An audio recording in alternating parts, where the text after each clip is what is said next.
is supposed to be a place of learning, growing, and expanding. Could adding vending machines to our school help us expand the wrong way, sideways?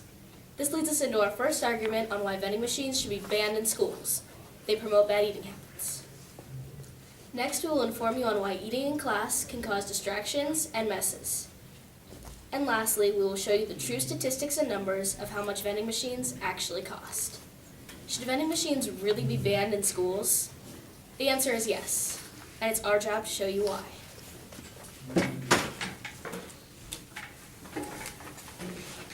As most people know, obesity is a major problem in the U.S. Being obese not only causes intense health problems, it is also a great contributor to depression and suicide. According to Jerry Friedman, author of The Mental and Physical Effects of Obesity, teens will get bullied or teased more frequently if they are obese. But we don't need a fancy author to tell us that this is true. We see it every day in real life, books, and TV shows. Even if these mental facts were not so concerning, the physical effects are extremely harmful. Being obese can give you blindness, kidney diseases, arthritis, sleep problems, heart disease, and diabetes. Fake foods, fried, fast, and processed, the incredibly disgusting story, focuses on how bad processed foods are for you. And as everyone knows, processed chips and snacks are the foods that are almost always in vending machines. Most of the time you don't even realize what you're eating, as many of the products in vending machines don't even have nutrition labels on them. You will never know if the candy bar you're eating is actually less than 12% chocolate and is actually a lump of shoe polish mixed with corn syrup. Processed foods can also lead to long-term constipation or diarrhea, which can result in chronic conditions such as colon cancer or hemorrhoids. Our second point is it's extremely hard to find a snack to eat at school that passes all the criteria to be a good snack. Not only does it have to be healthy, it has to be a snack that would not be distracting. As it states on college.ustoday.com, when choosing a snack, you have to be considerate of others. If a snack smells bad or is hard to eat without making tons of noise, it could be very distracting for the students around you. Another big problem is certain food items can leave sticky fingerprints all over papers and desks, get crumbs on all of your stuff, and cause big messes in general. We don't have vending machines right now, and the pot is constantly littered with crumbs, wrappers, and other debris.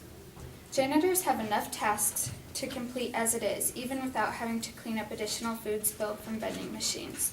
Janitors work so hard and no one seems to appreciate them. I used to have to come into school early every day of the week for extracurricular activities, and at 6:50 in the morning I already saw janitors starting their long day of work. They also don't leave until late in the evening. Last year I was helping with conferences, and around 5 or 6 o'clock the janitors were still here. Janitors put notes on the stall doors and mirrors in the bathroom to remind everyone to flush, just so they don't have as much work to do.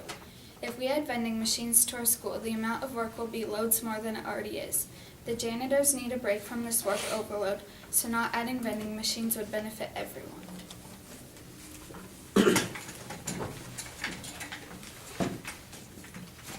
And lastly, vending machines are very expensive to buy and replenish.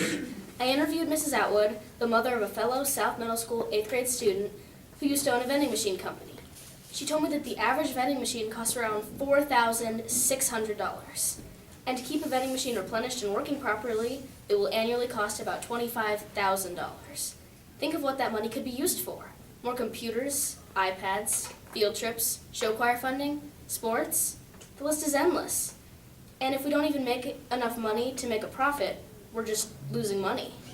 To make a good profit, unhealthy junk food options will usually sell quickly. But that brings us back to our first point, obesity. What's the point of getting an expensive vending machine that you could easily lose a lot of money on and promoting obesity among young teens?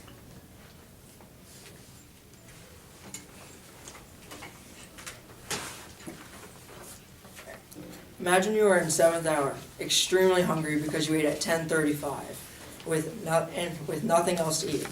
Then you remember you have baseball, soccer, or any other after-school activity that you have to go to. That's probably like another 2 hours and without eating. You think to yourself, how am I going to make it until then?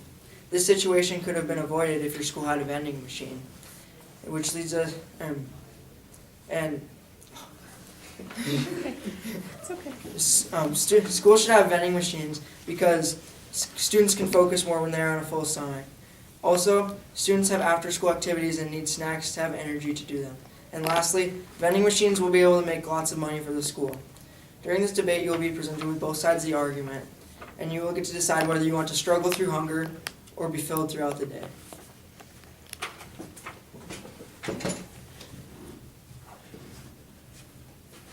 Our first argument today is that students can focus more with a full stomach. According to Bates.org, 76% of students want vending machines in their schools. Math scores are also 17.5% higher in those kids with a full stomach, according to edocracy.cnn.com. Health.msstate.edu states that eating small meals or snacks is better than eating big meals, because after you eat a big meal, you feel tired, unlike if you have a small snack, like you can find in a vending machine. Our second argument is that kids have after-school activities and need snacks for them. In a poll of our English class, the average amount of after-school activities was over 3 activities, with an average of more than 2.5 hours. 8th graders eat lunch at 10:35 in the morning, and school gets out at 2:55. Students wouldn't get home until about 5:30 on average. That's a long time to go without a snack, which is why 77% of the kids in our poll said they would want a snack before their activities. The average vending machine costs about $4,000 to buy, but produces an average of $15,000 to $20,000 in gross sales a year. If there were just 3 vending machines in our school, and about a third of the kids and teachers use them daily, our students would have more than $45,000 during the 108-day school year.